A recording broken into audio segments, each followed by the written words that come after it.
You guys ready to talk some sports? Let's do it.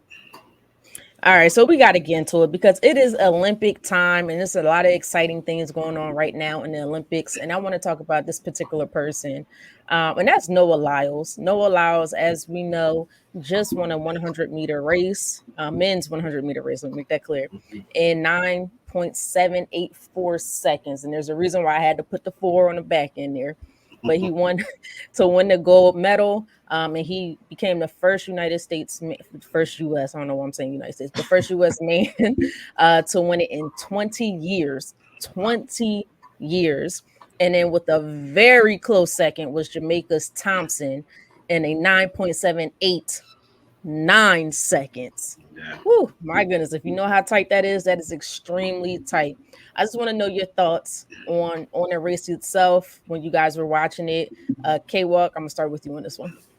Yeah, Britt, I'm looking at this, and he didn't get a good start, by any stretch, but he stuck hung in there. And when I'm looking at it, I look at, the guy that's in the lead, and I think it was, I forget who was in the lead, but nonetheless, it wasn't Lyles. And when I'm looking at it, I'm like, I don't know. I think he finished third. And that's how close it was. It looked like he finished third. And then I forget who came in second, who came in third. But they look like either one of those three, their first three, looked like they could have won that race. So when I'm looking at it, I'm just looking like I don't know who won this. We really got to go to a photo finish.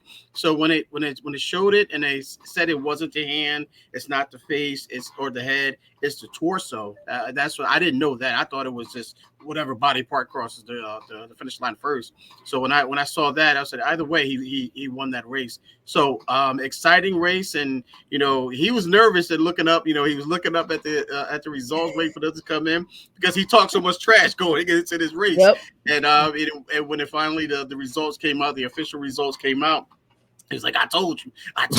We all saw that. So, just an exciting race, and that's that's why we watch the track and field, the 100s, 200s, so forth for finishes and races like this. So, this shout out to Noah Lyles there, man. Talking the talk, and I guess he's running the run. I guess we could say I can't really. It's not really walking the walk, but nonetheless, it was an exciting race, man, and well deserved for sure. Yeah, for me, it was extremely exciting. I was watching all the way through from beginning to end. That was one I did not want to miss because they're in Paris, so they're like 6-7 hours ahead of us, something crazy like that.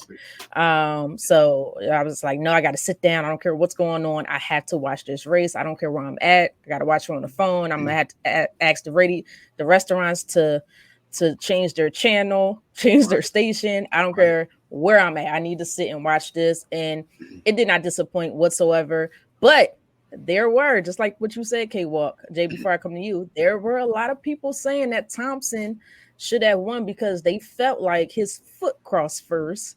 But like you said, the winner is determined by the torso, the torso. Jay, what are your thoughts on people kind of getting upset because they felt that Thompson won by his foot and not his torso?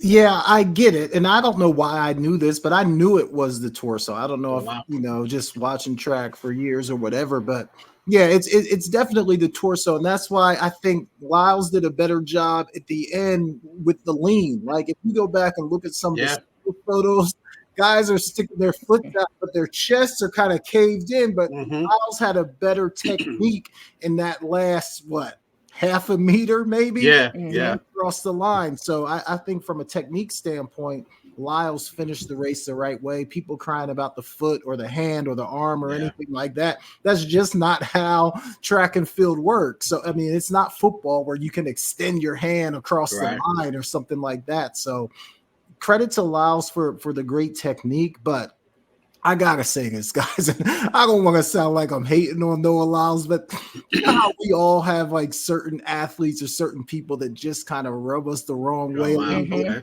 Noah Lyles is one of those guys for me. I don't know why. I mean, great job. He won the gold medal, but there's something about all the trash talk and all the bravado with him that for me, I just don't like it. Like, and like when Usain Bolt was doing stuff like that, it felt a little bit more authentic to me. There's something about Noah Lyles that it just feels like he's just putting on for some reason, and I just doesn't feel natural. But I don't want to take anything away from him. Great job winning a great race, exciting, all that stuff.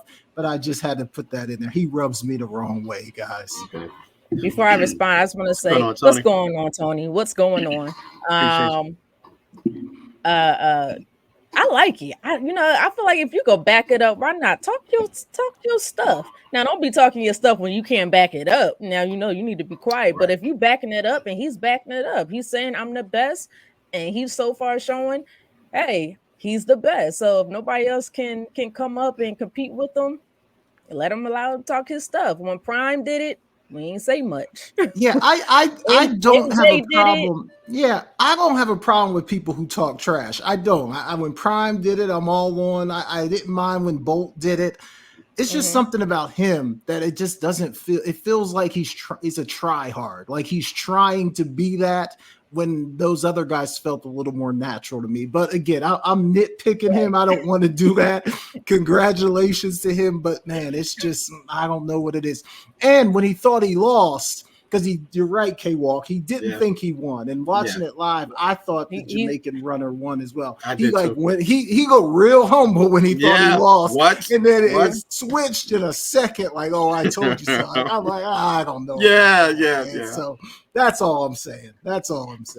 But it's funny because when I was watching, even when they slowed it down, this is why I think they made the rule of, I don't know how long this rule has been in play, but that's why you always heard them say, have a good lean. They've been saying that for years and years and years, since as long as I've been watching track. Make sure you lean at the end of the run. But if you look at it and really pay attention, Noah Lyles' toe actually hit the line before Thompson's foot crossed the line. And then you had Curly, I think he became in third.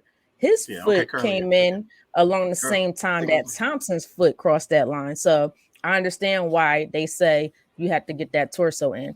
Yeah. But I got another question pertaining to this. Because as we all know, Noah Lyles came out and said that, why do we talk about NBA? We discussed this before. Why do they call the NBA players world champs when they win the championships when it hasn't been one overseas? So for some reason, it's come back up recently. And it was in a recent interview with Devin Booker where he stated that he feels like a title in the NBA is a lot harder than winning a gold medal. And it's kind of, they kind of brought this all together with the Noah Lyles last year, saying we are the real world champs, not the other people, not the other guys. They're just national champs. What are your thoughts on what Devin Booker said, that an NBA title is harder to win than a gold medal? Jam, comes to you first. That's a heck of a question. That's tough, Britt. I think I would disagree with Devin Booker, actually. I mean, I know like NBA championships are hard to come by, and I know there's a lot of great players that have not won. But when you start talking about like winning an Olympic gold medal, especially in a race like the 100 meters, like I know there's some other gold medals that maybe, people can find their way to, but to be considered the fastest man in the world when you have races coming down to what, like 5,000ths of a second, like I don't know how it gets any more difficult than that. You know what I mean? And not just like the first three guys, but even think about the guy that came in like 9th place or whatever. Would he run like maybe a half a second slower than those other guys? So you're talking about a half a second dividing I'm great and you're terrible like that. I don't for me, I don't know. But just off the top of my head, without really thinking about it, it feels like winning a gold medal would be harder for me. Hi, what's going on, Heather? Thank you for coming in. Another one of my sisters showing up. Family showing up strong tonight. But K-Walk, what are your thoughts on Devin Booker saying that the NBA title is harder than winning a gold medal? Well, I mean, I think I understand where he's coming from, and because you have, one chance at the gold medal, and then you practice that, and you're the favorite. You know you're going to win. If you're the favorite, then you go in there and you do it. But it's kind of like Jay mentioned, like you go from 1 to 9 or 1 to 8, whatever the numbers are in those particular in the finals. You look at it and you said you get one chance at this, and whereas and I think that's harder because you have to prepare because there's no room for error. There's very, very small margin of error there. You can't get a bad start. You can't stumble. Your lean has to be correct in order to win that particular race. Whereas in the NBA, you got 7 games to win a title, so you can afford to mess up three out of those 7 games. So that's why I think it's a little harder to go. Even when we talk about the Super Bowl, even the Super Bowl, sometimes the best team doesn't necessarily win. And I'm not just saying this, but as soon as I said that, I started to think about my team. But nonetheless, it's just all about it's very a small margin of error to win one particular game, whereas like NBA and baseball and hockey, you get at least 7 chances at the most, or to win. So I kind of disagree with them there, to be honest with you. Yeah, I agree with everything that you guys are saying. Just like K-Walk said, you have to be so technically and fundamentally sound in that moment. There's like, if you mess up in an NBA game, you can redeem yourself in the second half or the next quarter or the next minute, the next play, whatever. You mess up on track, that's it. It's over. You get literally one split second of a chance, and it's very unforgiving. All these other sports are very forgiving. We say it all the time. It's one play. Don't hang your head over it. Just go on to the next play and continue on. Don't worry about it. Just move on. A lot of these, no, and it's not just for the 100-meter race or 200-meter race. That's the same thing where we're talking about maybe the long jump. Yeah, they get more attempts at it, but it's still very close. You have to be very sound in your technique and very, very focused, because one mistake can mess you up. But even when you look at it from a basketball perspective, and I don't know if that's where he was mainly talking about, or just the Olympics in general or the World Championships in general, whichever way. If I can recall, the U.S. lost last year in the World Championships, or the FIBA, not World Championship, the FIBA basketball. So it's not as easy as you may think. If apparently the best players from the best association in basketball in the world just lost to Germany just last year. They got the bronze and not the gold, and we're expected to get the gold every single year on every different platform. It doesn't matter if it's just FIBA, the Olympics, wherever else we can get a gold medal in basketball. We just lost last year, and that's the reason why Steph Curry signed up. LeBron came in. KD said, I'm coming back. So there's reason why these guys said, Great point. We can't have that. I'm coming back. So I wouldn't just go out there and say something is easier than the other thing when we just lost. And not only that, if I can recall, we lost that, and Devin Booker, you haven't won anything yet. No disrespect, because I do like him, but you haven't won anything just yet. And to add on to that, it's easy for him to say that because he's got teammates, he's got help. You know what I mean? Exactly. He's got guys that he can rely on, to help him out to win that world championship, if you will. These guys that we mentioned, these individual guys, they don't have that, and again, goes back to less than 10 seconds that you just, there's no room for error. This is no margin for error. Yeah. Exactly. Any final thoughts? Yeah, I mean, the only other thing I'll say is, we know that basketball has come a long way in terms of countries around the world have definitely improved over the last 20 years. And, the competition is definitely better. But like when you're talking about track and field, like you're talking about every country in the world has fast people. Like you're really playing, you're going against the world, and like you said, K-Walk, the margin of error is just so thin. If you false start, they're putting people out of the race for a false start. I mean, you're training 4 years for a 10-second moment. Like I don't know. I just don't think it gets any more difficult than that. Yeah, and we just seen who we all thought once she got there will be the surefire to win the 800-meter.